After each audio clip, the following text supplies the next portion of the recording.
اللہ خیرن سید ابرابی اور آپ کی پوری ٹیم بہت شکریہ آپ کا، بارک اللہ فیکم وتقبل اللہ منا ومنکم۔ فاقول وباللہ التوفیق، الحمد للہ رب العالمین، والصلاة والسلام علی اشرف الانبیاء والمرسلین، نبینا محمد وعلی آلہ وصحبہ اجمعین، اما بعد۔ رب اشرح لی صدری ویسر لی امری واحلل عقدۃ من لسانی یفقہوا قولی۔ اللهم انفعنا بما علمتنا وعلمنا ما ينفعنا وزدنا علما۔ سیرت النبی صلی اللہ علیہ وسلم مختصر کورس، سبق نمبر 9، لیسن نمبر 9 کے ساتھ ہم اپنی آج کی نشست کو شروع کرنے جا رہے ہیں۔ آج کی جو حدیث مبارکہ جس کا انتخاب کیا گیا ہے علم کے بارے میں، وہ حضرت زید بن ثابت رضی اللہ تعالیٰ عنہ کی روایت ہے۔ قال کہتے ہیں، سمعت رسول اللہ صلی اللہ علیہ وسلم یقول، میں نے اللہ کے رسول صلی اللہ علیہ وسلم کو سنا، آپ فرما رہے تھے، نضر اللہ امرأ سمع منا حدیثا، اللہ اس شخص کے چہرے کو تر و تازہ رکھے، سمع منا حدیثا، جو ہم سے کوئی حدیث سنے، فحافظہ، اس کو یاد کرے، نہ صرف سنے بلکہ اس کو یاد کرے، حتی یبلغہ غیرہ، یہاں تک کہ وہ کسی دوسرے تک اس حدیث کو پہنچا دے۔ کیونکہ کبھی کبھار ایسے ہوتا ہے کہ فرب حامل فقہ الی من هو افقہ من، جو کوئی چیز لینے والا ہوتا ہے جس تک وہ پہنچاتا ہے وہ اس سے زیادہ دین کی سمجھ بوجھ رکھنے والا ہوتا ہے، وہ اس سے زیادہ علم والا، عقل والا ہوتا ہے۔ یہ حدیث کو سننے والا جب اس تک حدیث پہنچاتا ہے تو شاید وہ شخص اس حدیث سے اس سے زیادہ فائدہ اٹھا سکے یا لوگوں کو مستفید کر سکے۔ اور فرمایا وَرُبَّ حَامِلِ فِقْهٍ لَيْسَ بِفَقِيهٍ، کتنے ایسے علم والے ہوتے ہیں کہ ان کے پاس علم تو ہوتا ہے لیکن وہ فقیہ نہیں ہوتے، یعنی علم کو یاد رکھنے والے تو ہوتے ہیں لیکن اس کی سمجھ بوجھ رکھنے والے، اس کی گہرائی تک پہنچنے والے نہیں ہوتے۔ تو یہ جو الفاظ ہیں، نضر اللہ امرأ سمع منا حدیثا، نضارہ کہتے ہیں حشاش بشاش، چہرے کی خوبصورتی کو، کہ ایک عالم جو ہو اس کے چہرے سے دکھائی دے کہ ماشاءاللہ اس کے چہرے پر اللہ کے رسول صلی اللہ علیہ وسلم کی احادیث کو یاد کرنے اور دوسروں تک پہنچانے کی بشارت، نضر اللہ عمران کے اثرات اس کے چہرے پر دکھائی دیتے ہیں۔ اللہ اکبر۔ تو بڑے خوبصورت الفاظ، نضر اللہ عمران، جب بھی کسی حدیث کو سنیں، یاد کریں تو یہ حدیث بھی آنکھوں کے سامنے رہے کہ انشاءاللہ یہ میری دنیا کے اندر بھی میرے چہرے کی حشاشیت بشاشیت کا باعث ہے اور آخرت کے اندر بھی یہ میرے لیے خوشگواری کا باعث ہے۔ اس ہفتے کی جو ہماری آیات کریمہ تھی جن سے ہم اپنے لیسن کا آغاز کرتے ہیں، وہ سورۃ الاحزاب کی 2 آیات تھیں، آیت نمبر 45 اور 46۔ 2 آیات میں اللہ رب العزت نے نبی کریم صلی اللہ علیہ وسلم کے 5 اوصاف کو بیان کیا۔ کن 5 اوصاف کو بیان کیا؟ یا ایھا النبی انا ارسلناک شاہدا ومبشرا ونذیرا وداعیا الی اللہ باذنہ وسراجا منیرا۔ اللہ اکبر۔ تو یہ اللہ کے نبی علیہ الصلوۃ والسلام کی 5 اوصاف کو بیان کیا گیا اور ان کا ترجمہ اور تفسیر اس سے پہلے گزر چکی ہے۔ جی، آج کا ہمارا سبق نمبر 9 ہے۔ سبق نمبر 9 میں انشاءاللہ ہم کل کا جو لیسن ہم نے پڑھا سبق نمبر 8، اس کی ہم دہرائی کریں گے۔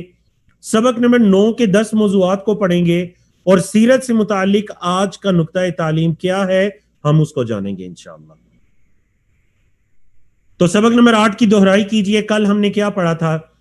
سب سے پہلے ہم نے مدینہ کے سیاسی اور دینی حالات کو بیان کیا اور ہم نے بتلایا کہ اللہ کے نبی علیہ الصلوۃ والسلام جب ہجرت کر کے مکہ سے مدینہ جاتے ہیں تو مکہ میں مدینہ کے اندر 3 طرح کے گروہ ہیں۔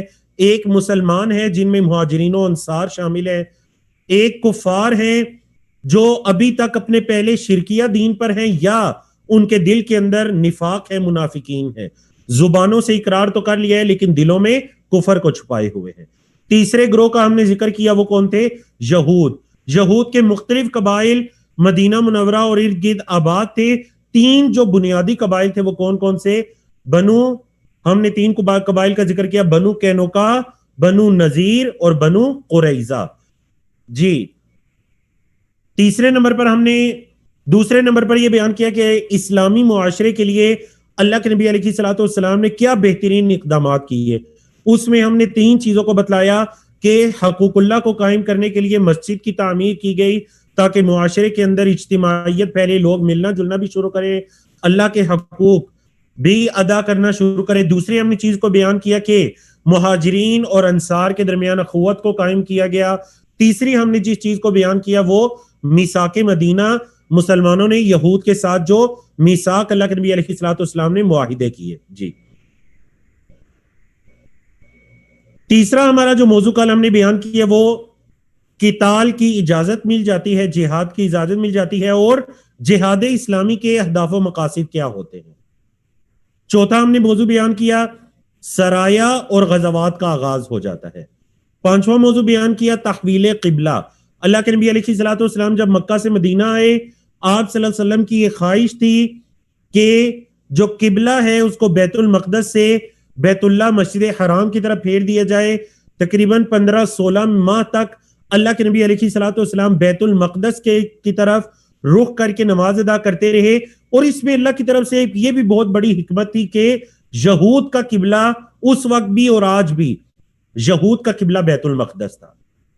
تو چلے جب وہ اس چیز کو دیکھتے کہ محمد صلی اللہ علیہ وسلم کا قبلہ بھی وہی بیت المقدس ہے، تو انہیں پتہ چلتا کہ آپ صلی اللہ علیہ وسلم سچے نبی اور رسول ہیں۔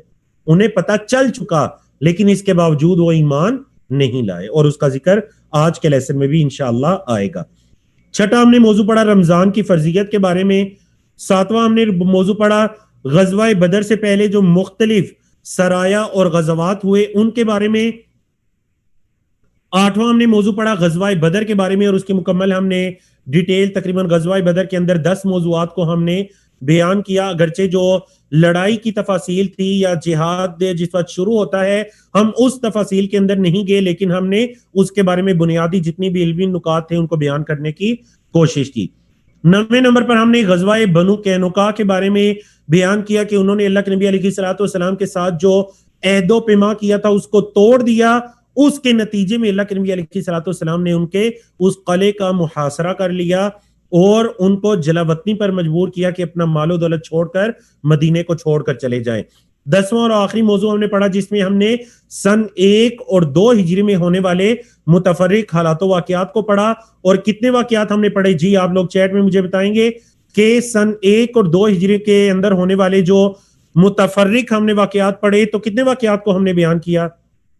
ماشاءاللہ ماشاءاللہ ماشاءاللہ، ابھی تک کوئی جواب مجھے غلط نہیں دکھائی دیا۔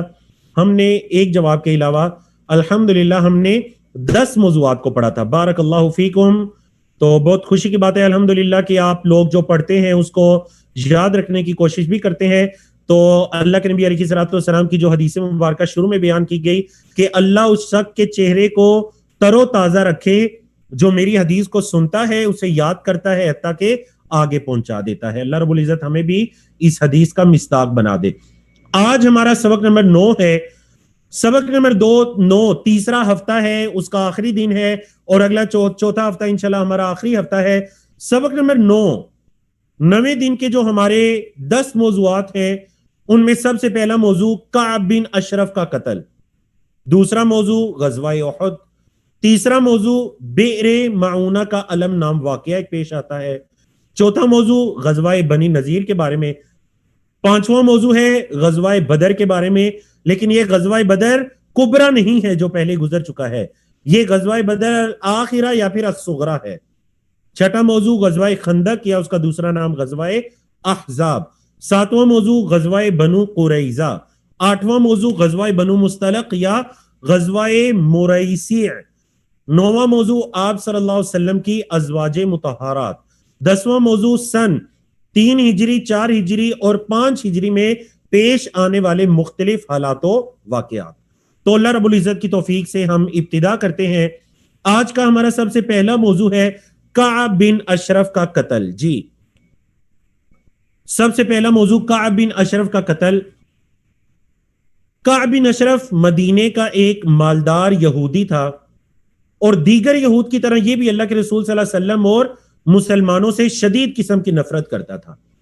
غزوہ بدر میں جب اللہ رب العزت نے مسلمانوں کو فتح یاب کیا، سامان کی کمی کے باوجود ایمانی مضبوطی تھی، اللہ رب العزت نے ان کو فتح نصیب کی، تو مدینہ کے اندر رہنے والے منافقین اور یہود مسلمانوں سے مزید بغض و حسد کرنا شروع ہو گئے۔ یہ جو کعب بن اشرف تھا، اس کو بھی بہت بڑا صدمہ پہنچا کہ مسلمان 313 کی تعداد میں مکہ کے 1000 لشکر کو شکست دے دیتے ہیں اور سارے مکہ کے بڑے بڑے سردار مارے جاتے ہیں۔ یہ ایسا لعین انسان تھا کہ یہ مدینہ سے باقاعدہ چل کر مکہ جا گیا، اور مکہ جا کر اس نے وہاں پر، یہ شاعر بھی تھا، اس نے اشعار کہے اور مکہ کے لوگوں کو ابارنے کی کوشش کی۔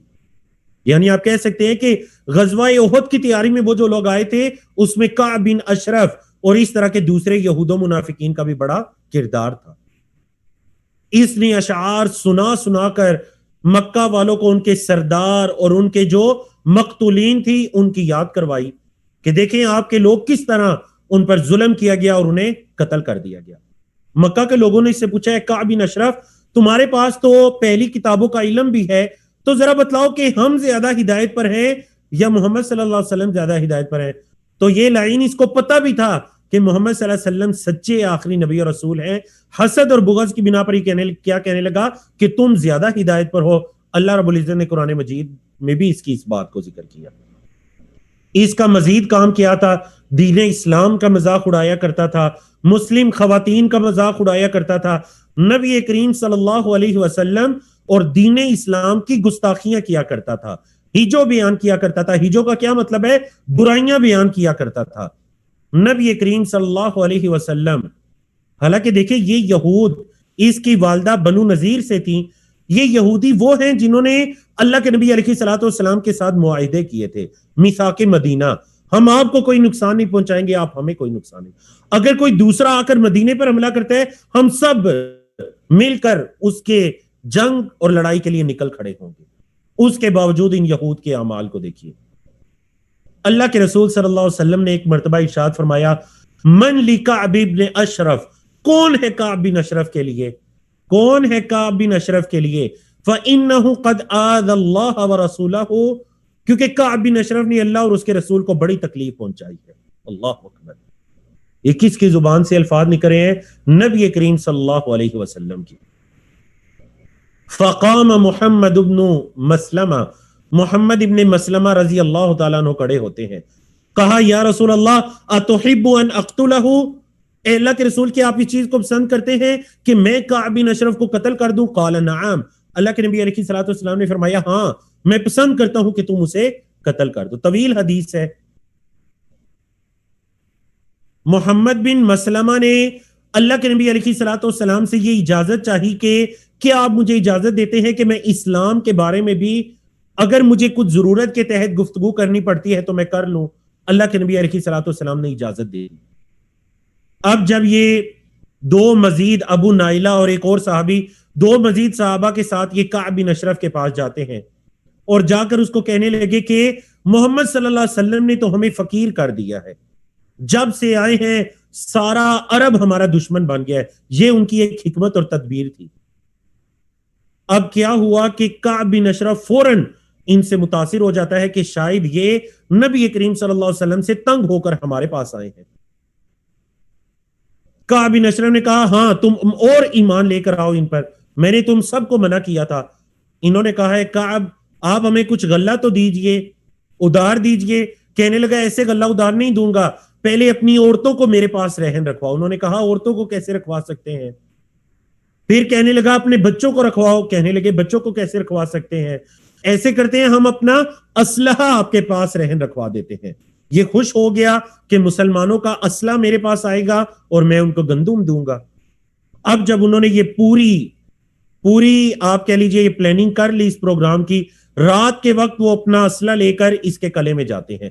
اس کی بیوی اس کو روکتی ہے کہ کعب بن اشرف مجھے خون دکھائی دے رہا ہے مت جاؤ، لیکن اس نے کہا نہیں، یہ تو میرے قریبی ہے، ابو نائلہ میرا رضائی بھائی ہے، یہ تو میرے قریبی ہے، محمد بن مسلمہ ہے. اب جب یہ گیا انہوں نے کہا کہ اے کعب تیرے سر پر جو خوشبو ہے بڑی اچھی خوشبو ہے، ذرا سر قریب کرو ہم خوشبو سونگے. ایک مرتبہ سونگی، دوسری مرتبہ سونگی، تیسری مرتبہ جب سونگی تو اس کے بالوں کو مضبوطی کے ساتھ تھام لیا اور محمد بن مسلمہ رضی اللہ تعالیٰ عنہ نے اس کا کام وہاں پر تمام کر دیا. یہ گستاخ، یہ لعین یہودی وہاں پر ہی اپنے انجام کو پہنچ جاتا ہے. صحابہ واپس پلٹتے ہیں، نعرہ تکبیر کی آوازیں بلند کرتے ہیں. اللہ کے رسول صلی اللہ علیہ وسلم جو صحابہ کو رخصت کر کے اس مہم پر دعاؤں میں مصروف تھے، اللہ کے نبی علیہ الصلوۃ والسلام بھی اللہ کا شکر ادا کرتے ہیں، اللہ کی حمد کرتے ہیں کہ جس اللہ رب العزت نے فتح اور نصرت نصیب کی. اللہ اکبر. تو یہ کعب بن اشرف جو کہ یہود میں سے تھا. آج کا ہمارا دوسرا موضوع ہے غزوہ احد کے بارے میں. اس غزوے کا نام غزوہ احد ہے. سن ہجری یہ 3 سن ہجری میں ہے. غزوہ بدر 2 سن ہجری میں اور یہ اس کے اگلے سال 3 سن ہجری میں ہوا. جائے وقوع کون سی ہے؟ جبل احد. بالکل مدینہ شہر کے چند کلومیٹر کے فاصلے پر جبل احد نامی پہاڑ ہے. فریقین کون سے ہیں؟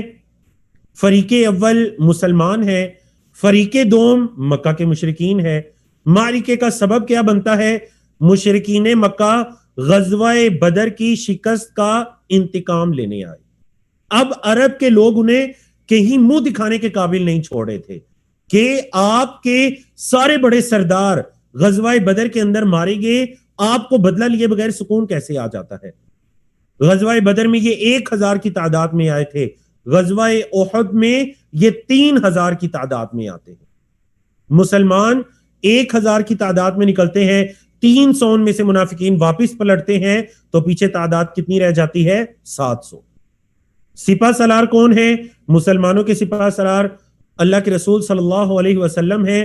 مشرکین کے سپہ سالار کون ہیں؟ ابو سفیان، جنہوں نے بعد میں فتح مکہ کے موقع پر اسلام بھی قبول کیا رضی اللہ تعالیٰ عنہ. قرآن و حدیث میں اس غزوے کا ذکر ہمیں کہاں ملتا ہے؟ احادیث میں اگر آپ حدیث کی تمام بنیادی کتابوں کو دیکھیں تو آپ کو اس غزوے کا ذکر ملے گا. قرآن میں سورۃ آل عمران میں، سورۃ النساء میں، سورۃ الانفال اور اس کے علاوہ دیگر بھی کئی سورتوں میں اس غزوے کا ذکر ملتا ہے. سورۃ آل عمران کی 2 آیات، آیت نمبر 122 اور آیت نمبر 167 آپ کے سامنے لکھی گئی. اذ ہمت طائفتان منکم ان تفشلا واللہ ولیہما وعلی اللہ فلیتوکل المؤمنون. پس جب تمہاری 2 جماعتوں نے پس ہمتی کا ارادہ کر چکی تھیں، انہوں نے پستی کا ارادہ کر لیا، اب کیا ہوا؟ واللہ ولیہما، اللہ ان کا ولی اور مددگار ہے. وعلی اللہ فلیتوکل المؤمنون، اور مومنوں کو اللہ پر ہی توکل کرنا چاہیے. اگلی آیت بھی آپ دیکھ سکتے ہیں 167. وَلْيَعْلَمَ الَّذِينَ نَافَقُوا وَقِيلَ نَافَقُوا وَقِيلَ لَهُمْ تَعَالَوْا قَاتِلُوا فِي سَبِيلِ اللَّهِ أَوِ ادْفَعُوا قَالُوا لَوْ نَعْلَمُ قِتَالًا لَاتَّبَعْنَاكُمْ إِلَى آخِرِ. یہ آیات سورۃ آل عمران کی 2 آیات بیان کی گئیں. اس کے علاوہ سورۃ النساء، سورۃ الانفال کے ساتھ بھی تفصیل کے ساتھ ان صورتوں میں بھی غزوہ احد کا ذکر ملتا ہے. جی، نتائج اس غزوے کے کیا رہے تھے؟ آپ کے علم میں ہے اللہ کے نبی علیہ الصلوۃ والسلام نے میدان احد میں ایک چھوٹی پہاڑی پر 50 لوگوں کا ایک گروہ منتخب وہاں پر اس کو متعین کر دیا تھا کہ جب تک میں نہ کہوں تم نے یہاں سے نیچے نہیں اترنا. لیکن جب پہلی مرتبہ جنگ شروع ہوتی ہے، اللہ رب العزت مسلمانوں کو فتح یاب کرتا ہے، مشرکین اپنے قدموں کے بل واپس پلٹ جاتے ہیں. ان پہاڑی والوں نے یہ دیکھا کہ شاید ہمیں فتح مل چکی ہے، یہ فوراً پہاڑی سے نیچے اتر آئے. اب جب یہ نیچے اترتے ہیں اس چھوٹی پہاڑی سے اس وقت حضرت خالد بن ولید رضی اللہ تعالیٰ عنہ انہوں نے اس وقت اسلام قبول نہیں کیا تھا، وہ اس موقع کو بہترین موقع سمجھتے ہیں اور اس پہاڑی کی طرف سے مسلمانوں پر حملہ کر دیتے ہیں۔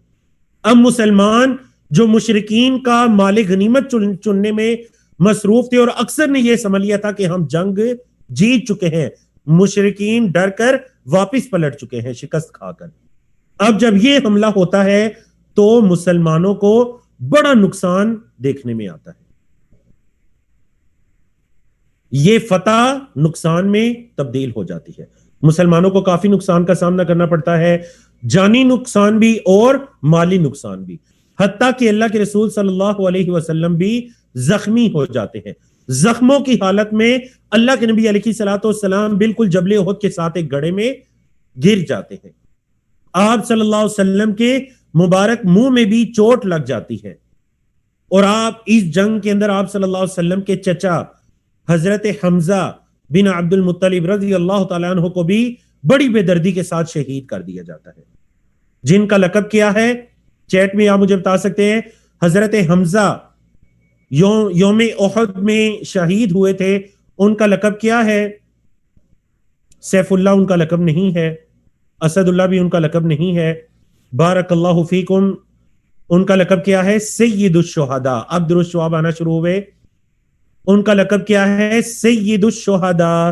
حضرت حمزہ بن عبد المطلب اللہ کے نبی علیہ الصلوۃ والسلام کے چچا ہیں، غزوہ احد میں جام شہادت نوش کرتے ہیں۔ شہداء یا مقتولین کی تعداد کتنی ہے؟ شہداء کی تعداد 70 تک پہنچتی ہے، اور آپ کے علم میں ہے کہ آپ جب مدینہ منورہ جاتے ہیں، وہاں پر آپ احد میں جاتے ہیں تو ایک مقبرہ احد ہے، سارے جو احد کے شہداء تھے ان کو اسی مقبرے کے اندر دفن کیا گیا جی۔ اور مقتولین کی تعداد کتنی ہے؟ تقریباً 22 تعداد ان کی بنتی ہے۔ یہ غزوہ احد کے بارے میں کچھ معلومات تھی۔ ہمارے تیسرے موضوع کی طرف آتے ہیں، اور وہ ہے بئر معونہ کا المناک واقعہ پیش آتا ہے۔ ہجرت کا 4تھا سال ہے، سفر کا مہینہ ہے، بنو عامر کا ایک وفد، بنو عامر ایک قبیلہ تھا، ان کا ایک وفد آپ صلی اللہ علیہ وسلم کے پاس آیا اور آ کر یہ کہا، اس وفد کے جو بڑے تھے ابو برہ، اللہ کے نبی علیہ الصلوۃ والسلام نے ان پر دین اسلام کی دعوت کو پیش کیا، انہوں نے دین اسلام کو قبول تو نہیں کیا، لیکن انہوں نے کہا آپ ایسے کریں کہ ہمارے ساتھ کچھ اپنے علماء کو بھیج دیجئے تاکہ وہ ہماری قوم کے لوگوں کو دین اسلام کی تعلیم دیں۔ اب جب اللہ کے نبی علیہ الصلوۃ والسلام نے ان کے ساتھ مہاجرین و انصار کے 70 علماء صحابہ کو بھیجا، اور دیکھیے جب بھی احادیث کے اندر قراء کا ذکر آتا ہے، قاری کی جمع قراء، کہ فلاں صحابی جو ہیں وہ قراء میں سے تھے، تو اس سے مراد دین اسلام کا اور قرآن مجید کا عالم ہوتا ہے، صرف قاری نہیں بلکہ عالم، کیونکہ ہمارے زمانے میں یہ مصطلح الگ ہو گئی، قاری یا قرات کا ایک الگ شعبہ ہو گیا، علماء کا ایک الگ شعبہ ہو گیا، لیکن نبی کریم صلی اللہ علیہ وسلم کے زمانے کے بارے میں جب یہ کہا جائے قراء تو اس سے مراد کیا ہے؟ علماء۔ نبی کریم صلی اللہ علیہ وسلم نے 70 علماء کی جماعت ان کے ساتھ بھیجی۔ اب دیکھیے یہ 70 علماء عام لوگ نہیں، علماء کی جماعت، دین کا علم رکھنے والے، قرآن مجید کا علم رکھنے والے۔ نبی کریم صلی اللہ علیہ وسلم کو کچھ خدشات تھے، آپ صلی اللہ علیہ وسلم نے اس کا اظہار بھی کیا، لیکن ابو برہ نے کہا کہ آپ میری ذمہ داری کے اندر ان لوگوں کو روانہ کر دیجئے۔ نبی کریم صلی اللہ علیہ وسلم نے ان کو بھیج دیا۔ اب کیا ہوتا ہے؟ بئر معونہ نجد کے قریب ایک جگہ، جب یہ وہاں پر پہنچے، جس جگہ پر انہوں نے جانا تھا ابھی وہاں پر پہنچے نہیں، بنو عامر میں، اس میں پہنچنے سے پہلے ہی عامر بن طفیل جو تھا اس نے سب سے پہلے مسلمانوں کی یہ جو جماعت تھی ان کے سربراہ حضرت حرام ان کو شہید کر دیا۔ پھر پاس ایک قبیلہ آباد تھا بنو سلیم، ان کو بلایا، اس میں رعل، ذکوان اور عصیہ نامی قبائل کے لوگ آئے، اور انہوں نے ان صحابہ کرام کا گھیرا کر کے ان میں سے ایک کر کے سب کو شہید کر دیا۔ صرف 2 لوگ بچے، جن میں سے ایک کو بعد میں شہید کر دیا گیا، اور صرف ایک صحابی بچے، اور وہ کون ہے؟ عمر بن امیہ۔ یہ آ کر اللہ کے نبی علیہ الصلوۃ والسلام کو اطلاع دیتے ہیں کہ یہ سلوک کیا گیا، اور اللہ کے نبی علیہ الصلوۃ والسلام کو وحی کے ذریعے بھی بتلا دیا جاتا ہے۔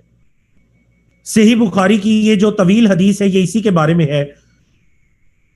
اس حدیث کو ذکر کرنے کا مقصد یہ ہے کہ آپ اگر اس حدیث کی 5ویں لائن دیکھیں، پہلے جو لائنیں ہیں وہ وہی، ان کے اندر وہی قصہ ہے جو ہم بیان کر چکے ہیں۔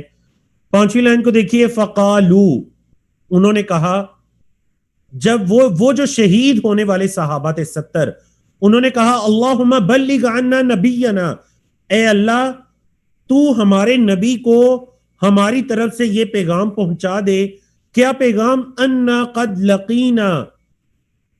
لقینا کا، اے اللہ تو ہمارے نبی کو یہ پیغام پہنچا دے کہ ہم تجھ سے ملاقات کر چکے ہیں۔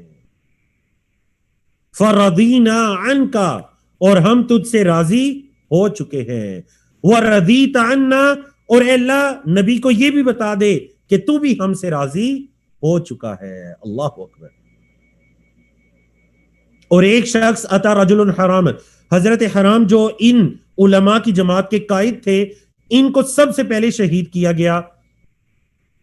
ان کو جب شہید کیا گیا تو انہوں نے الفاظ کہے، بڑے خوبصورت الفاظ، اور یہ الفاظ جہاد اور مجاہدین کی ہمیشہ زبانوں پر رہتے ہیں۔ کیا الفاظ؟ فزت ورب الکعبہ، سیکنڈ لاسٹ لائن، فزت ورب الکعبہ، اللہ کی قسم میں کامیاب ہو گیا، اللہ کی قسم، کعبے کے رب کی قسم میں کامیاب ہو گیا۔ اللہ اکبر۔ اللہ کے نبی علیہ الصلوۃ والسلام نے صحابہ کرام کو بتلایا کہ یہ جو تمہارے بھائی ہیں ان کو قتل کر دیا گیا ہے، اور انہوں نے اللہ سے یہ دعا کی ہے کہ ہمارے نبی کریم صلی اللہ علیہ وسلم کو یہ بتلا دیجئے کہ ہم تجھ سے مل چکے ہیں، اور اللہ تو ہم تجھ سے راضی ہو چکے ہیں، اور اللہ تو ہم سے راضی ہو چکے ہیں، تاکہ ان کے جو اہل و عیال ہیں نبی کریم صلی اللہ علیہ وسلم ہے، ان کے غم کے اندر، پریشانی کے اندر کچھ کمی آئے، کہ وہ سب صحابہ جو ہیں شہادت کے مرتبے کو پا چکے ہیں۔ اللہ اکبر۔ آج کے اپنے چوتھے موضوع کی طرف آتے ہیں، اور وہ موضوع ہے غزوہ بنی نضیر۔ مدینہ میں یہود کے 3 قبائل آباد تھے، بنو قینوقا، بنو نذیر اور بنو قریظہ۔ سب سے پہلے قینوقا کے بارے میں بیان کیا گیا، اور کل ان کی جنگ اور جلا وطنی کے بارے میں بیان کر دیا گیا۔ آج بنو نذیر اور بنو قریظہ کے بارے میں بیان کیا جائے گا۔ بنو نذیر سن 4 ہجری میں ہی ان کے ساتھ غزوہ ہوتا ہے۔ جائے وقوع مدینہ منورہ ہے۔ فریقین، فریق اول مسلمان ہیں، فریق دوم بنو نذیر قبیلے کے یہودی ہیں۔ اسباب کیا ہیں؟ بنو نذیر قبیلے کے یہودیوں کی مسلمانوں سے کیے وعدے کی خلاف ورزی، اور نعوذ باللہ رسول اللہ صلی اللہ علیہ وسلم کو شہید کرنے کی سازش کی گئی بنو نذیر کے لوگوں کی طرف سے۔ یہ ان کا حسد اور بغض تھا کہ انہوں نے اللہ کے نبی علیہ الصلوۃ والسلام کو شہید کرنے کی، قتل کرنے کی کوشش کی۔ اور دیکھ لیجئے صرف ان یہودیوں کا نہیں بلکہ اس سے پہلے بھی جو انبیاء رسول آئے ہیں یہ یہود ان کے ساتھ ایسا سلوک کر چکے ہیں۔ کئی جگہ پر اللہ رب العزت نے قرآن مجید میں اس چیز کو بیان کیا کہ یہ اللہ کے انبیاء کو بغیر کسی حق کے قتل کرتے ہیں۔ تو یہ یہود کا طریقہ کار تھا۔ تو بنو نذیر کے لوگوں نے جب بھی ایسی کبھی قسم کی کوشش کی، قرآن و حدیث میں سورۃ الحشر اللہ رب العزت نے بنو نذیر کے بارے میں اور اس غزوے کے بارے میں ہی نازل کی۔ بعض مفسرین نے یہ بھی کہا کہ جب تک آپ بنو نذیر کی اس غزوے کی تفاصیل کو نہیں پڑھتے آپ سورۃ الحشر کو نہیں سمجھ سکتے۔ دیکھیے آپ غزوات کے علم کو حاصل کر رہے ہیں، یقین جانیے یہ غزوات کا علم جس پر مستقل کتابوں کو لکھا گیا۔ بعض علماء نے یہاں تک کہا کہ جس شخص کے پاس نبی کریم صلی اللہ علیہ وسلم کے غزوات اور سرایا کا علم نہیں ہے وہ اپنے آپ کو عالم کہلانے کے قابل نہیں ہے۔ غزوات اور سرایا کیوں؟ کیونکہ دیکھیں بار بار احادیث اور قرآن کی آیات کو بیان کیا جا رہا ہے۔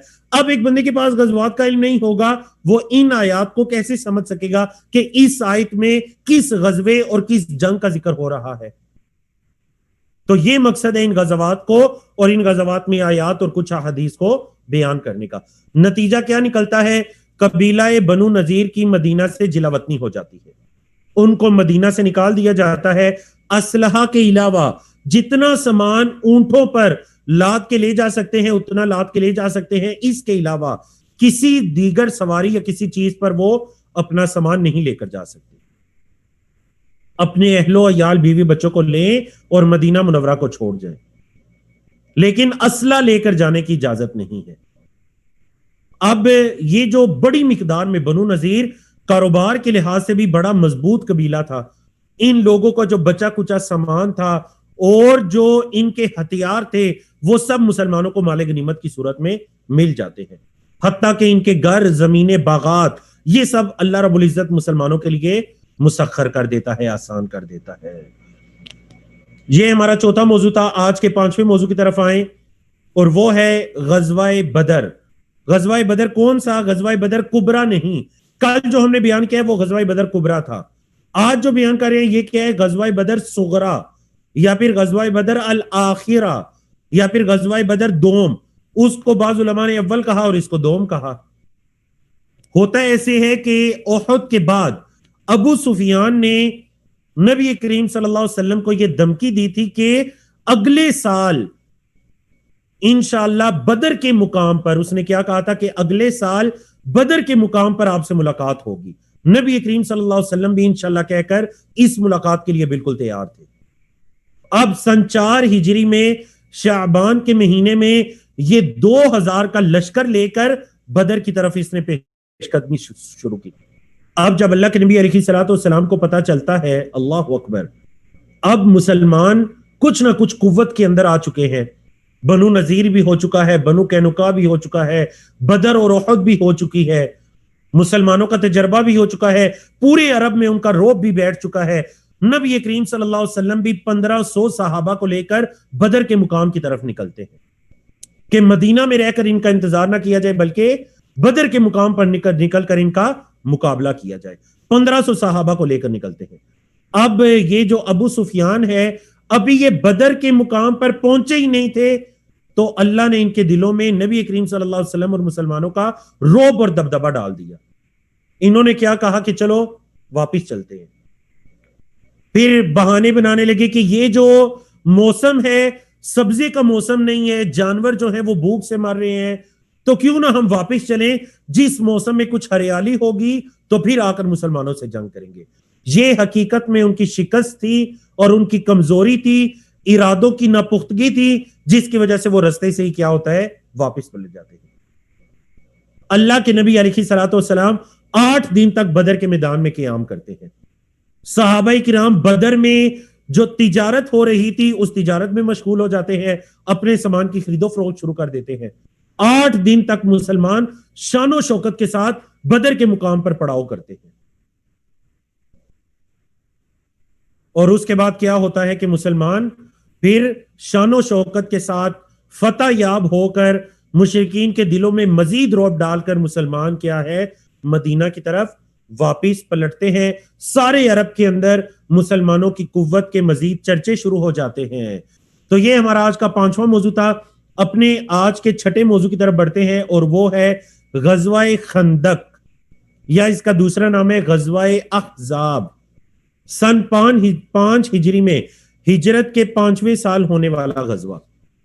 جی, اس کو غزوہ خندق کیوں کہا گیا؟ کیونکہ اس میں مدینہ کے ارد گرد ایک خندق کو کھودا گیا تھا. اس غزوہ کو احزاب کیوں کہا گیا؟ احزاب حزب کی جمع, احزاب جماعتیں, مختلف گروہ, کیونکہ اس غزوہ میں عرب کے مختلف گروہ مل کر مسلمانوں کو صفائے ہستی سے بالکل مٹانے کے لیے آئے تھے. جائے وقوع مدینہ منورہ ہے. فریق اول مسلمان ہیں, فریق دوم مکہ کے مشرکین بھی ہیں, یہود اور ان کے دیگر قبائل بھی ہیں. یہی یہود بنو نذیر, بنو قینقاع کے لوگ جن کو مدینہ سے نکال دیا گیا تھا. سبب کیا بنتی ہے؟ مشرکین مکہ کو غزوہ احد کی شکست کے بعد اور یہ جو غزوہ بدر صغرا بیان کیا گیا اس میں بھی ان کی کمزوری ظاہر ہو چکی تھی. اب انہوں نے یہ سکیم لڑی کہ ہم یہ پلاننگ کی کہ ہم سب مل کر مسلمانوں پر ایک ہی مرتبہ حملہ کر دیں. اور ان کو بنیادی طور پر ابھارنے والے کون تھے؟ بنو نذیر اور بنو قینقاع کے یہود سردار. یہ باقاعدہ مکہ کے اندر گئے اور جا کر انہوں نے مکہ کے مشرکین کو ابھارا کہ کیوں نہ ہم سب مل کر کیا کریں، مسلمانوں پر ایسا حملہ کریں کہ مسلمانوں کو بالکل صفاستی سے ہی مٹا دیں. اللہ اکبر. اب یہ سارے یہود، مشرکین، کفار، عرب کے دیگر قبائل، یہ سب مل کر 10,000 کا لشکر لے کر 10,000 کا لشکر. اس سے پہلے کسی جنگ میں، اس سے پہلے کی جنگوں میں اتنا بڑا لشکر کسی کام نہیں آیا تھا. 10,000 کا لشکر لے کر یہ کیا ہوتا ہے؟ مدینے پر چڑھائی کرنے کے ارادے سے آتے ہیں. سپہ سالار مسلمانوں کے کون ہیں؟ رسول اللہ صلی اللہ علیہ وسلم. کفار کے کون ہیں؟ ابو سفیان. نبی کریم صلی اللہ علیہ وسلم اپنے صحابہ کو جمع کر کے مشورہ مانگتے ہیں. حضرت سلمان فارسی رضی اللہ تعالیٰ عنہ نے ایک مشورہ دیا کہ کیوں نہ ہم خندق کھودیں. اب حضرت سلمان فارسی چونکہ فارس سے آئے تھے، فارس کے اندر یہ خندق کھود کر اپنی حفاظت کرنا، اپنا بچاؤ کرنا، یہ معروف طریقہ تھا. لیکن عرب کے اندر کوئی اس طریقے کو نہیں جانتا تھا. عرب کے اندر گھڑ سواری، تیر اندوزی، تلوار چلانا، یہ سارے طریقے، نیزہ بازی، یہ سارے طریقے تو معروف تھے. لیکن عرب کے اندر خندق کھود کر دشمن کو خندق کے دوسرے کنارے پر روکے رکھنا اور خود اپنے گھروں کے اندر یا پھر اس خندق کی دوسری جانب اپنا بچاؤ، اپنی حفاظت کرنا، اپنی آبادی کو بچانا، بالکل مشرکین کو اس چیز کا اندازہ نہیں تھا. اللہ کے نبی علیہ الصلوۃ والسلام حضرت سلمان فارسی رضی اللہ تعالیٰ عنہ کے اس مشورے پر تمام صحابہ اور اللہ کے نبی علیہ الصلوۃ والسلام اتفاق کرتے ہیں اور خندق کھودنا شروع کر دی جاتی ہے. قرآن و حدیث میں اس غزوے کا ذکر کہاں ہے؟ سورۃ احزاب میں اس غزوے کا تفصیلی ذکر کیا گیا اور سورت کا نام بھی احزاب اسی غزوے کے نام پر رکھا گیا. حزب کی جمع احزاب، مختلف گروہ، یہود و مشرکین کے مختلف گروہ. یا ایھا الذین آمنوا اذکروا نعمت اللہ علیکم، اے ایمان والو اللہ کی جو تم پر نعمت ہے اس کو یاد کرو. اذ جاءتکم جنود فارسلنا علیہم ریحا وجنودا لم تروها وَكَانَ اللَّهُ بِمَا تَعْمَلُونَ بَصِيرًا. جب مختلف لشکر، گروہ، جند ان کی جمع جنود، یہ مل کر آئے تو ہم نے ان پر ایک ہوا بھیجی اور ایسے لشکر بھیجے جن کو تم نہیں دیکھ رہے تھے، اور اللہ رب العزت تمہارے اعمال کو دیکھنے والا ہے. تو یہ آپ کہہ لیجئے اس صورت میں اور ان آیات میں، اس کے بعد والی آیات میں بھی اللہ رب العزت نے تفصیل کے ساتھ غزوہ احزاب کا ذکر کیا ہے. اللہ کے نبی علیہ الصلوۃ والسلام خندق کھود رہے ہیں، اور یہ چیز بھی مجھے اور آپ کو پتا ہونی چاہیے کہ اللہ کے نبی علیہ الصلوۃ والسلام کے مبارک پیٹ پر پتھر بندھے ہوئے ہیں بھوک کی شدت کی وجہ سے. صحابہ کرام بھی بھوکے ہیں. اللہ اکبر. جی، اللہ کے نبی علیہ الصلوۃ والسلام کی زبان رسالت سے کیا الفاظ نکلتے ہیں؟ آپ علیہ الصلوۃ والسلام خندق کھود رہے ہیں. بعض اوقات کوئی ایسا پتھر آ جاتا جو سخت ہوتا، صحابہ کوشش کے باوجود بھی اس پتھر کو خندق کھودنے کے دوران نہ توڑ سکتے، تو اللہ کے نبی علیہ الصلوۃ والسلام سے آ کر فرماتے ہیں اللہ کے رسول تشریف لائیے. اللہ کے نبی علیہ الصلوۃ والسلام جا کر تشریف لے جاتے اور کیا فرماتے؟ ایک مرتبہ زور کی کدال اس پتھر پر مارتے، وہ پتھر ریزے ریزے ہو جاتا. اللہ اکبر. آپ علیہ الصلوۃ والسلام خندق کھودنے کے موقع پر مختلف اوقات پر یہ الفاظ کہتے، اللہم ان العیش عیش الآخرہ فاغفر للانصار والمہاجرہ. مسجع کلام، اشعار کی صورت میں کلام. کیا وجہ ہے؟ تاکہ ہمتیں مزید بلند ہو جائیں. اللہم ان العیش عیش الآخرہ، اے اللہ عیش تو حقیقی زندگی تو آخرت کی زندگی ہے، عیش تو آخرت کی عیش ہے. فاغفر للانصار والمہاجرہ، اے اللہ انصار و مہاجرین کو بخش دے. قالوا مجیبین لہ، صحابہ کرام جواب میں کیا کہتے ہیں؟ اللہ کے نبی علیہ الصلوۃ والسلام کے اتنے خوبصورت الفاظ سن کر جواب میں کہتے ہیں، نحن الذین بایعوا محمدا علی الجہاد ما بقینا ابدا. ہم تو وہ لوگ ہیں جنہوں نے اللہ کے نبی علیہ الصلوۃ والسلام کی بیعت کی ہے، جب تک باقی رہیں گے آپ علیہ الصلوۃ والسلام کے ساتھ جہاد کرتے رہیں گے. نحن الذین بایعوا محمدا علی الجہاد ما بقینا ابدا.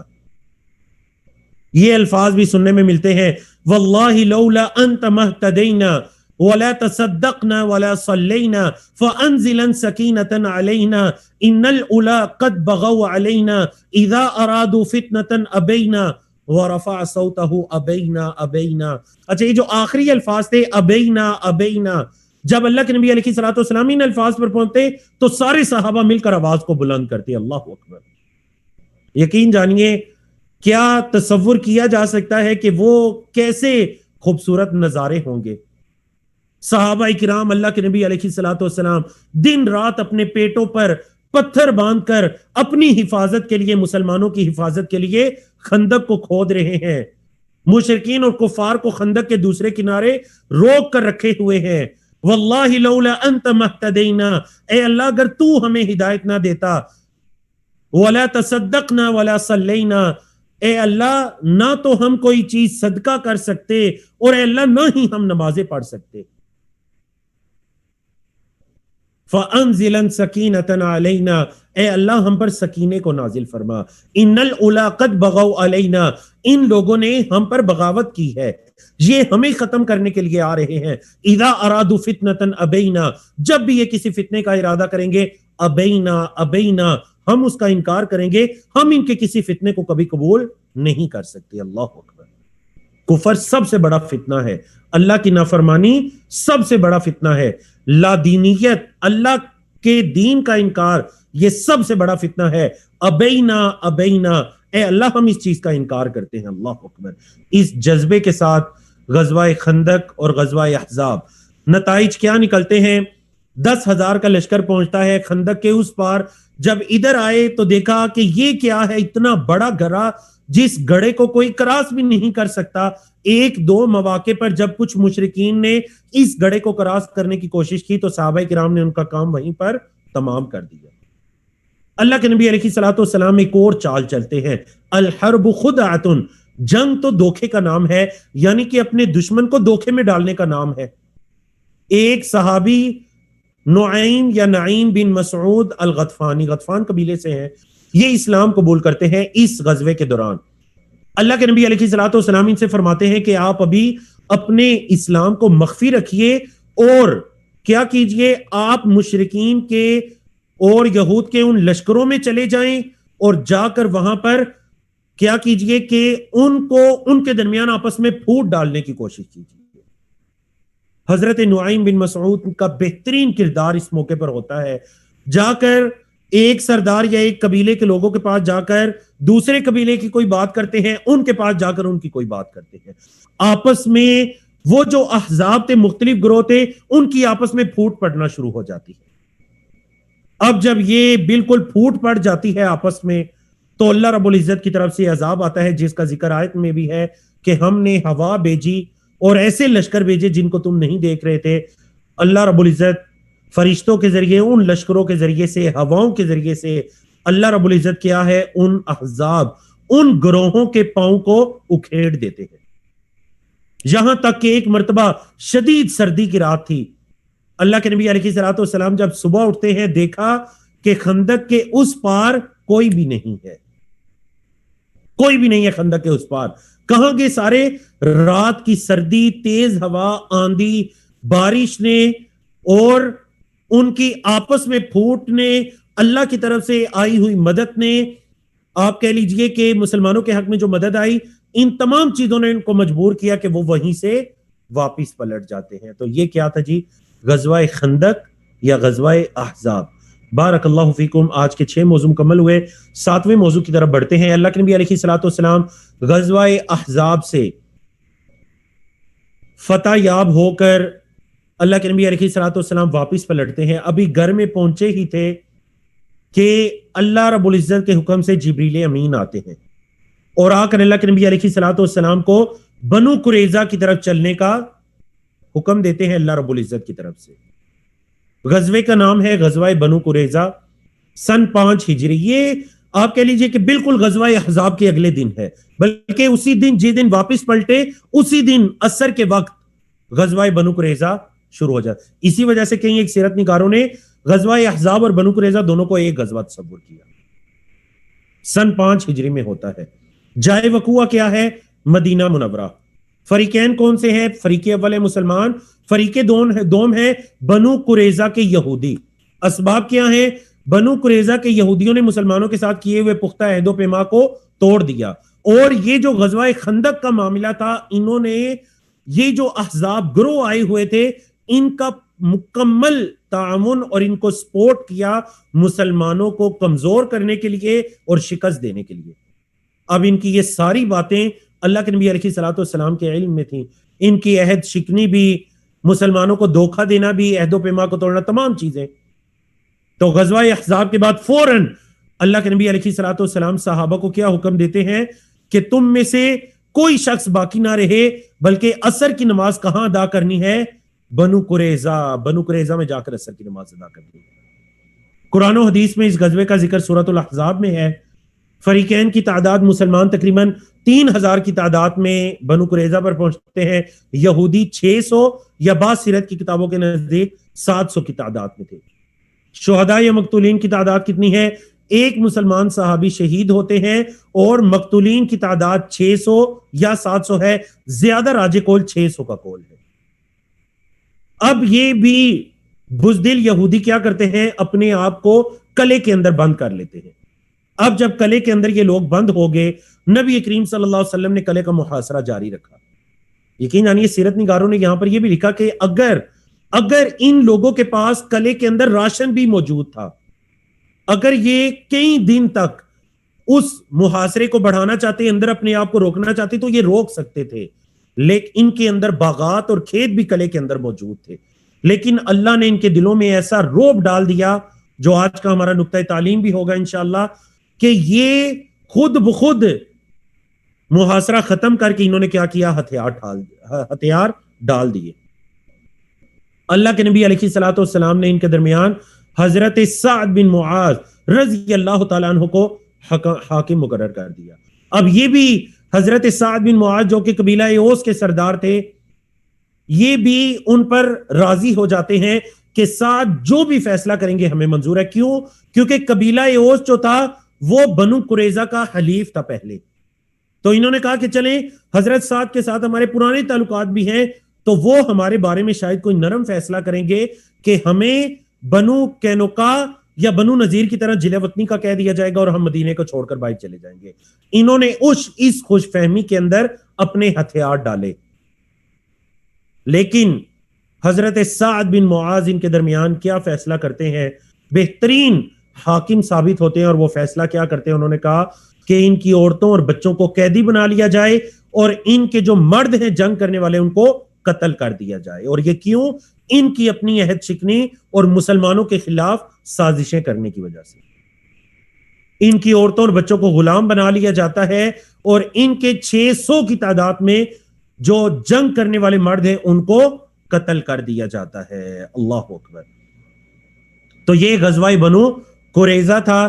اس کے ذریعے جو مدینہ منورہ میں یہود کے 3 بنیادی قبائل آباد تھے، وہ تینوں مدینہ سے بنو قریظہ کے لوگ قتل کر دیے جاتے ہیں، اور بنو نذیر اور بنو قینقاع کو جلہ وطنی ان کی جان تو بخش دی جاتی ہے، لیکن انہیں مدینے چھوڑنے پر مجبور کر دیا جاتا ہے. تو یہ تینوں قبائل کا یہاں قصہ تمام ہوتا ہے. جی بڑھتے ہیں آج کے ہمارے 8ویں موضوع کی طرف.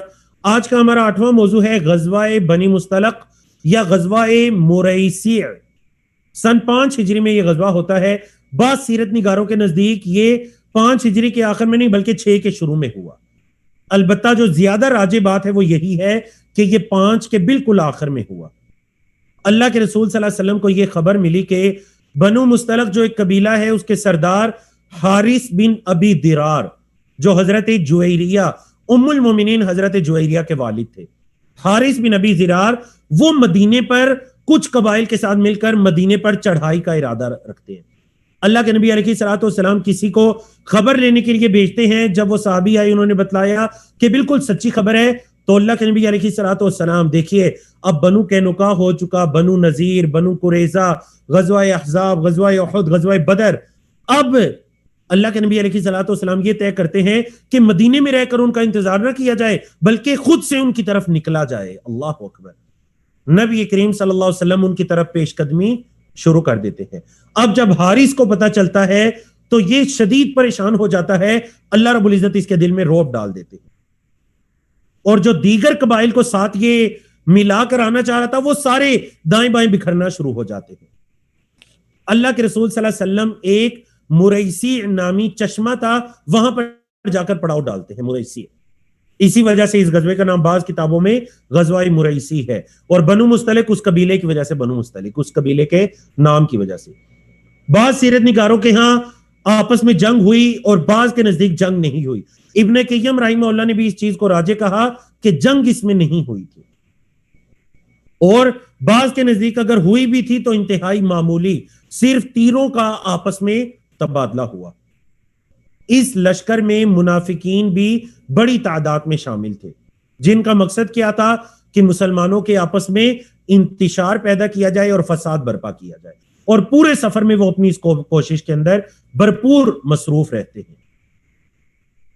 اللہ رب العزت مسلمانوں کو بڑی تعداد میں، یہ جو غزوہ مریسی تھا یا غزوہ بنو مستلق، اس میں اللہ رب العزت مسلمانوں کو بڑی مقدار کے اندر مال غنیمت اللہ رب العزت مسلمانوں پر کرم کرتا ہے، اور مسلمان فتح یاب ہو کر واپس پلٹتے ہیں. تو یہ آج کا ہمارا 8واں موضوع تھا.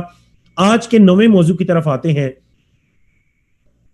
آج جو ہمارا 9ویں دن کا یا سبق نمبر 9 ہے، اس میں ہم نے 3، 4، 5 ہجرت کا تیسرا سال، چوتھا سال اور 5واں سال، ان تینوں سالوں کے واقعات کو ہم نے بیان کرنے کی اختصار کے ساتھ کوشش کی. اب ہم 9ویں اور 10ویں موضوع کو اختصار کے ساتھ آگے بڑھاتے ہیں کہ ان 3 سالوں میں اللہ کے نبی علیہ الصلوۃ والسلام کی زوجیت میں کون سی امہات المومنین آتی ہیں. شعبان 3 ہجری میں اللہ کے رسول صلی اللہ علیہ وسلم کی زوجیت میں حضرت حفصہ بنت عمر رضی اللہ تعالی عنہما آتی ہیں. حضرت عمر بن خطاب کی بیٹی حضرت حفصہ. اسی سال شعبان کے بعد اگلا مہینہ رمضان کا آتا ہے، تو زینب بنت خزیمہ سے نکاح ہوتا ہے، جو 2 یا 3 ماہ آپ کی زوجیت میں رہنے کے بعد وفات پا جاتی ہے. شوال، رمضان کے بعد اگلا مہینہ شوال، سن 4 ہجری میں اللہ کے نبی علیہ الصلوۃ والسلام کے نکاح میں حضرت ام سلمہ رضی اللہ تعالی عنہ آتی ہے. یہ دیکھیے، یہ عرب کی سمجھدار ترین عورت تھی، ذہین ترین عرب کی عورت تھی. ابو سلمہ کی یہ زوجہ تھی. ابو سلمہ جو وفات پا جاتے ہیں. جی، تو یہ ام سلمہ اللہ کے نبی علیہ الصلوۃ والسلام کی ازواج میں سب سے آخر میں وفات پانے والی حضرت ام سلمہ رضی اللہ تعالی عنہ. پھر اس کے بعد اسی سال آپ صلی اللہ علیہ وسلم کے نکاح میں حضرت زینب بنت جحش آتی ہیں، جو کہ حضرت زید بن حارثہ کی زوجہ تھیں. انہوں نے ان کو طلاق دیا. عدت پوری کرنے کے بعد وہ اللہ کے نبی علیہ الصلوۃ والسلام کے نکاح میں آتی ہے، جس کا ذکر اللہ رب العزت نے قرآن مجید سورۃ الاحزاب آیت نمبر 37 میں بھی کیا. فلما قضى زید منها وطرا زوجناكها لكي لا يكون على المؤمنين حرج في ازواج ادعيائهم اذا قضوا منهن وطرا. عرب کے اندر یہ تھا کہ منہ بولے بیٹے کو سکے بیٹے کی طرح بالکل تصور کیا جاتا تھا، اور اس کی بیوی بھی سسر کے لیے ایسے ہی حرام سمجھی جاتی تھی جیسے سکے بیٹے کی بیوی ہوتی ہے. اللہ رب العزت نے اس جاہلیت کے قانون کو ختم کرنا چاہا، اور اللہ کے نبی علیہ الصلوۃ والسلام کو ہی اس چیز کا حکم دیا گیا کہ آپ کے جو بیٹے زید بن حارثہ کی طلاق شدہ یا مطلقہ ان کی زوجہ ہیں حضرت زینب بن جحش، وہ اللہ کے نبی علیہ الصلوۃ والسلام کے نکاح میں آتی. جب بھی امہات المومنین بیٹھا کرتی، ہر کوئی اپنے بارے میں بیان کیا کرتی کہ میری یہ فضیلت ہے، یا اللہ کے نبی علیہ الصلوۃ والسلام نے میرے بارے میں یہ کہا. تو حضرت زینب اپنے بارے میں کیا بیان کیا کرتی؟ اللہ اکبر، اللہ اکبر. دیکھیں یہ جو الفاظ لکھے ہوئے ہیں نا، یہ الفاظ جی یہ جو الفاظ ہیں زوجنا کہا، کیا الفاظ ہے؟ زوجنا کہا، ہم نے آپ کی ان سے شادی کروائی۔ اللہ اکبر۔ تو یہ کہا کرتی تھی کہ میرا نکاح تو تم سب کا نکاح تمہارے آباء و اجداد تمہارے والدین نے کیا، میرا نکاح اللہ رب العزت نے ساتوں آسمانوں کے اوپر سے کیا۔ اللہ اکبر۔ زوجنا کہا قرآن کے الفاظ ہیں، ہم نے، اور اللہ کے نبی علیہ الصلوۃ والسلام نے اسی کو نکاح سمجھا تھا۔ اللہ اکبر، اللہ اکبر۔ جی تو یہ سن 6 ہجری کا واقعہ ہے، غلطی سے غالباً وہ الف ہے جو یہاں پر اس کا اضافہ ہو گیا، یہ 61 نہیں بلکہ یہ سن 6 ہجری کا واقعہ ہے۔ بارک اللہ فیکم۔ آپ صلی اللہ علیہ وسلم کی وفات کے بعد سب سے پہلے جو وفات پانے والی ہے آپ کی زوجات میں وہ حضرت زینب ہے، اور یہ سن 20 ہجری، ہجرت کے 20ویں سال ان کی وفات ہوتی ہے۔ جی اگلی جو زوجہ محترمہ ہے وہ ہے حضرت جویریہ بنت حارث، جن کے بارے میں بھی 8ویں موضوع میں بیان کیا گیا کہ بنو مستلق کے جو سردار تھے حارث بن ابی درار، یہ ان کی بیٹی ہیں جویریہ بنت حارث۔ یہ بھی قیدیوں کے اندر آتی ہیں، اللہ کے نبی علیہ الصلوۃ والسلام ان پر اسلام قبول کرتے ہیں اور اللہ کے نبی علیہ الصلوۃ والسلام کی زوجیت میں آ جاتی ہیں۔ اللہ اکبر۔ یہ ہمارا آج کا 9واں موضوع تھا جس کو ہم نے اختصار کے ساتھ بیان کیا۔ آج کے 10ویں موضوع کی طرف آتے ہیں، سن 3، 4 اور 5 ہجری میں پیش آنے والے واقعات۔ جی محرم سن 3 ہجری میں غزوہ غطفان ہوا، نبی کریم صلی اللہ علیہ وسلم 450 صحابہ کے ساتھ اس غزوے کے لیے نکلے۔ جمادہ الاخرہ سن 3 ہجری میں آپ صلی اللہ علیہ وسلم نے حضرت زید ابن حارثہ جو آپ کے منہ والے بیٹے ہیں ان کی قیادت میں قریش کے ایک قافلے کو روکنے کے لیے ایک سریہ کو بھیجا، اور حضرت زید اس قافلے کے مال کو لے کر بالکل واپس لوٹتے ہیں کامیاب ہو کر۔ تیسرا اختصار کے ساتھ موضوع کیا ہے؟ ربیع الاول سن 3 ہجری میں حضرت عثمان بن عفان رضی اللہ تعالیٰ عنہ نے آپ کی صاحبزادی حضرت رقیہ رضی اللہ تعالیٰ عنہ سے شادی کی اور ذو النورین کہلائے۔ ذو النورین کیوں کہلائے؟ کیونکہ اس سے پہلے بھی وہ آپ صلی اللہ علیہ وسلم کی بیٹی سے شادی کر چکے تھے۔ تو 2 بیٹیاں آپ صلی اللہ علیہ وسلم کی حضرت عثمان کے نکاح میں جاتی ہیں۔ جی یہاں پر میں 30 سیکنڈ کا وقفہ لیتا ہوں اور آپ کے سامنے آج کا پہلا پول لانچ کرتا ہوں۔ پول کو دیکھیے آپ لوگ، صرف 30 سیکنڈ کا ٹائم ہے آپ کے پاس۔ غزوہ بنو نذیر کب ہوا؟ 3 ہجری میں، 4 ہجری میں یا 5 ہجری میں؟ درست جواب کا انتخاب کیجئے۔ غزوہ بنو نذیر کب ہوتا ہے؟ ابھی آپ لوگوں کو پڑھایا گیا۔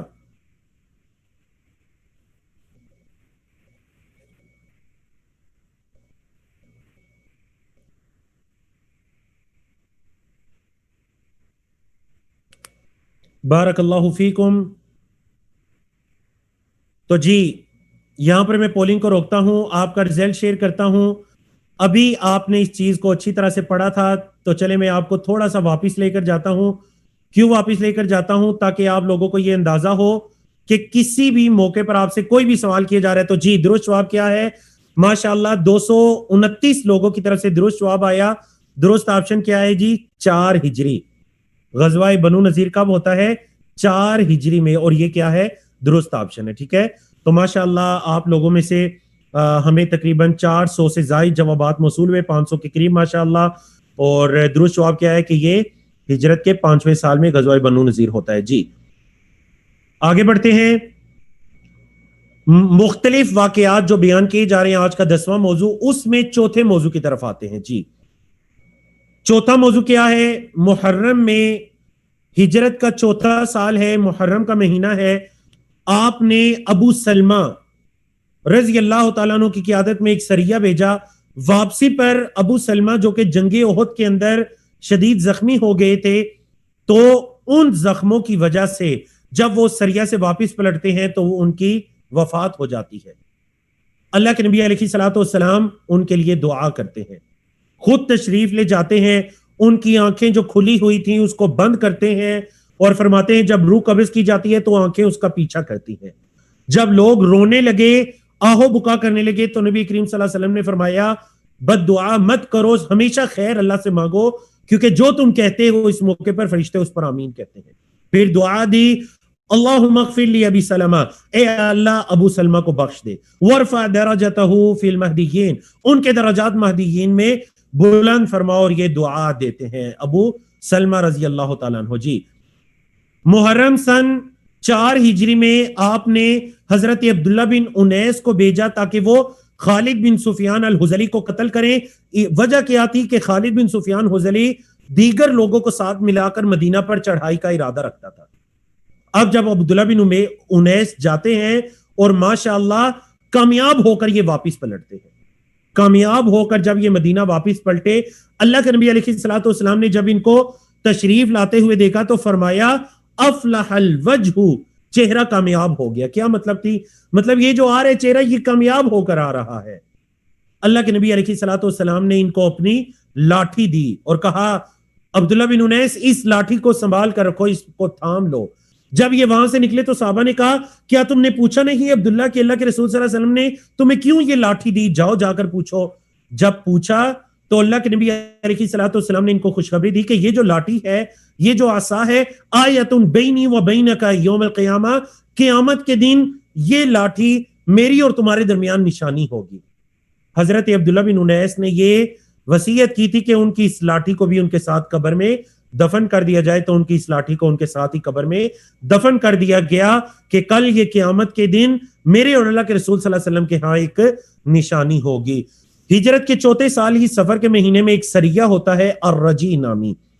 ہجرت کے 4 سال ہی آیات حجاب، پردے کی آیات نازل ہوتی ہیں.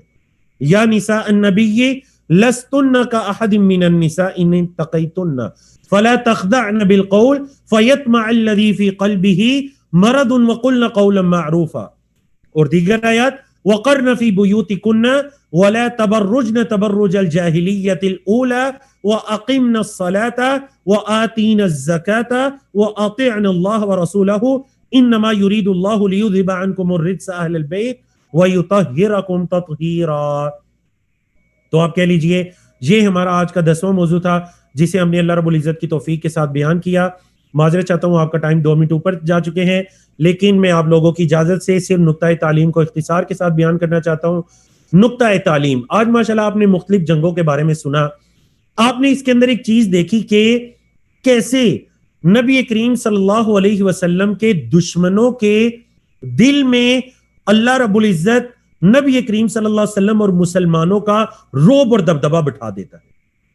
نبی کریم صلی اللہ علیہ وسلم نے فرمایا، صحیح بخاری کی حدیث، اعطیت خمسا لم یعطہن احد قبلی، مجھے ایسی 5 چیزیں دی گئی ہیں کہ میرے سے پہلے کسی کو وہ 5 چیزیں نہیں دی گئیں، یعنی کسی نبی رسول کو نہیں دی گئی، میرا خاصہ ہے. پہلی چیز کیا ہے؟ نصرت بالرعب مسیرۃ شہر، 1 مہینے کی مسافت سے اللہ رب العزت نے رعب کے ساتھ میری مدد فرمائی. کیا مطلب؟ یعنی دشمن ابھی 1 مہینے کی مسافت سے میرے سے دور ہوتا ہے تو اللہ اس کے دل میں میرے رعب اور دبدبے کو پیدا فرما دیتے ہیں. یہ مطلب ہے کہ دشمن کے دل میں اللہ نے میرے رعب اور دبدبے کو ڈال دیا، گرچہ دشمن ابھی 1 مہینے تک دور ہوتا ہے. اور اس کی کئی نشانیاں آپ اللہ کے نبی علیہ الصلوۃ والسلام کے غزوات میں دیکھ چکے تھے. باقی کی مشہور حدیث ہے، آپ اس کا ترجمہ سنتے بھی رہتے ہیں. میں نے صرف ان حصے کو کلٹ کیا اور آپ کے سامنے بیان کیا جو ہمارے آج کے موضوع سے متعلق تھا، اور وہ کیا ہے؟ نصرت بالرعب مسیرۃ شہرین. بارک اللہ فیکم. آج اللہ کی توفیق سے ہم نے 10 موضوعات کو بیان کیا. آج کا دوسرا پول بھی ہم لیتے ہیں. جی آج کا دوسرا پول، آپ سب جواب دیجئے. غزوہ خندق میں کفار کی تعداد کتنی تھی؟ غزوہ خندق میں کفار کی تعداد کتنی تھی؟ 10,000، 1,000 یا 3,000؟